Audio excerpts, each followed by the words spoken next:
Hi Dave, thank you for taking my call. My name is Andrei Jikh. I have $1 million in my retirement account and I want to invest it for passive income. I have $300K in debt, but I was thinking of getting a rental property. Do you think it's a bad idea for some cash flow? You're broke! Well, there was that crypto thing. You're a $300,000 in debt, and you call me up and want to buy a rental property. No. You have a crisis. You're Congress. You have a mess.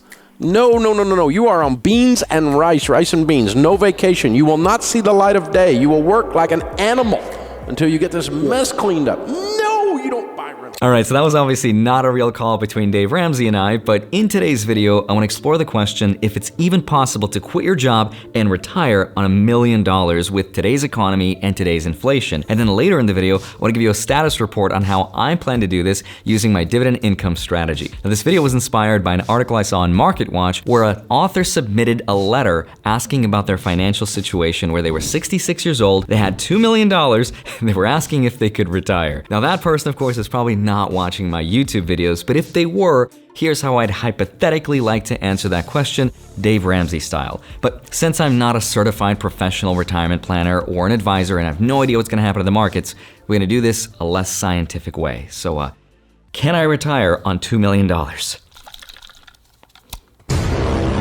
Inflation. No, but my favorite comment in that thread was, if you can't retire, then none of us can. And I have to say, if someone is 66 years old and they're not sure if they can retire on $2 million, then the education system has failed us all. So let's put on our Dave Ramsey hats because there's a much easier and a way more scientific way to answer that question for yourself. And then later in the video, I want to share with you my dividend income update and progress report. Hopefully it helps you out and inspires you along the way. So let's get started.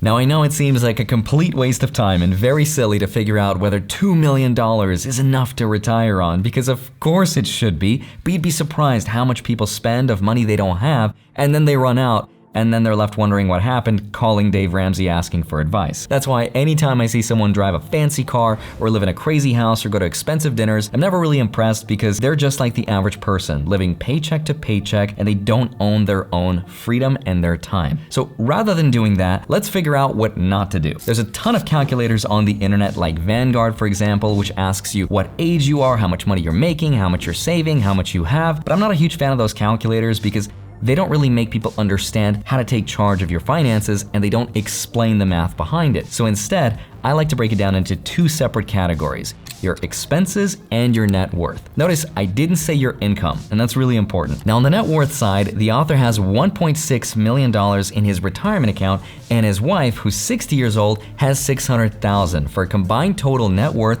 of $2.2 million. That right there should be the end of the video, but it's not. It gets crazy. Right now they're spending $10,000 per month or $120,000 a year, which includes their health insurance, but realistically it's probably closer to $11K a month if we count property taxes and their credit card debt, which this didn't include. But let's just say for the sake of simplicity, it's a flat $10,000 a month. Now this is the first red flag that I think Dave Ramsey would notice, because right now, the average American household spends $5,111 a month. And the author says that they don't have a mortgage because they own their house and they don't have a car payment. So this right here is pretty crazy because they're managing to outspend the average American by twice as much, despite the fact that they have no house payment, no car payment, whereas the average American household does. Now, let's just assume for the sake of argument that this family does not want to compromise and eat rice and beans like Dave Ramsey suggests, and they don't want to skip their vacations. The question is $2.2 million enough? I know, it sounds silly, but you're gonna be surprised. Check this out. To figure that out, take all of your portfolio values and add them up. That includes your 401k, your IRAs, your HSAs, your taxable brokerage accounts. So in this case, it's $2.2 million. Then take that and multiply it by 4% or 0.04, and we get, in this case, $88,000 per year. So this is how much money you would make per year if you were to invest $2.2 million into a bond or a dividend stock that pays 4%. Now, normally the stock market is supposed to return 7 to 9% per year, but in this case, as you get older, as you save more and accumulate more wealth, you'll naturally want to take less risk with it, and that's why we're using the more safe 4% rule, which you would usually get from something like a bond or a dividend stock, but that also makes a little bit less per year. So $88,000 a year converts to $7,333 per month. Now, if the author wants to be super safe, then technically they are falling just short of their $10K spending by about $2,700. Now, luckily, on the income side, the author also says they're going to start drawing from his Social Security, which will be $3,300 a month in a couple months, so that doesn't even count his wife, who in a couple years will also be able to draw from hers. So they will have more than enough money to make up for what their investment portfolio does not have. Now, if you're someone who's like, I don't trust the government to have my Social Security income when I'm older, I want to know how much money I need to have in my investment portfolio to make up the difference for this hypothetical government carrot. So here's how you'd figure that out. In this case, you would take your yearly spending, which is $120,000 a year, and multiply it by 25 to get $3 million. Now, alternatively, you can also take $120,000 a year, the yearly spending, and divide it by 4%, and you'd also get the same $3 million. That's how much money they would need in their portfolio investing at 4% to have their income equal their expenses, at which point they'd be home free. But there's a huge catch. Right now, our economy has huge amounts of inflation, and it's not going down, and economists are having a hard time understanding why it's happening. So if we assume that inflation runs at an average of 3%, which is very possible for the foreseeable future, and you invested your portfolio at only 4%, that means your true rate of return is only 1%. So here's the thing. If we take that $10,000 a month that they're spending, or $120K a year, and we subtract Social Security income of $39,600 to get $80,400, which is the true amount that they would need per year to pay for their expenses, that means if you're withdrawing $80.4K out of $2.2 million, that's growing at only 1%, that portfolio would only last you 31 years and 9 months. Now, don't get me wrong, that's a long time, but also the author could very reasonably get to 97 years old, especially with today's advancements in medicine and AI. Did you guys see, for example, DeepMind's AlphaFold AI, which apparently unlocked the secrets of protein folding in biology? In 18 months, their AI model was able to give us the secrets of the universe and accurately predict every 3D structure of every known protein in existence, which will eventually help us to live longer. We're living in crazy times where our financial models are breaking because our medicine is evolving at such a fast pace that it's not taking into account how much longer we might live for. So to take matters into your own hands, just drop your spending, because in this case, if they can drop their spending to the average household spend of 5.1K, taking into account Social Security, they will never run out of money because their investment portfolio will grow at a faster rate than they could ever spend it if they could spend the average of 5.1K, which should be pretty easy considering they have no car payment or a mortgage. And I think that's really cool, and that's the ultimate goal of all of this investment stuff. Now, all of that was a crazy example with millions of dollars, right? That's not super relatable unless you're a super high earner. Most people will never achieve that, so that's out of the question. But fortunately, you don't need millions of dollars to get to retirement early. So let me just show you my own personal situation. Right now, my stock portfolio has $720,000. It's yielding $16,000 per year, which is about 2.26% in dividend yield. Now, that's a very small dividend yield, and that's because most of my money right now is invested into the S&P 500, which skews my yield much lower than it otherwise would be. But if I was getting ready to retire, I would convert and sell some of my stocks into bonds or dividends that are paying 4 to 5%, in which case the example would be more or less the same like I showed you. So let's take a look at my expenses. The big three are housing, transportation, and food.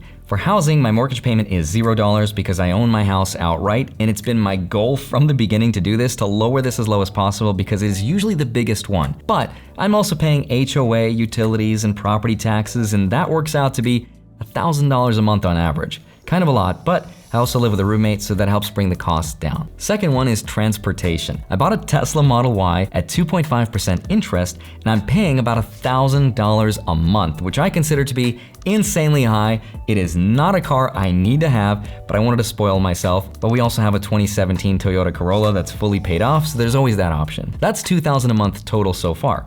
Then we have food. Now, we do go out a lot, but mostly we cook at home, so we do some grocery shopping. That's about $300 a month, including food for our dog. And I also spent about $100 in Uber Eats because I do all of my videos. I script, I research, I shoot and edit. I don't have a team. That means sometimes I'm lazy and I spend money on stupid junk food. That's why there's Taco Bell, Panda Express, so let's add another $1,000 a month for toilet paper. Half kidding. Now I'm also gonna budget another $500 for things like internet and car insurance and other forms of entertainment for a grand total of roughly $3,000 a month. So that's $36K a year for me to be me, roughly. So $36,000 divided by 4% is $900,000.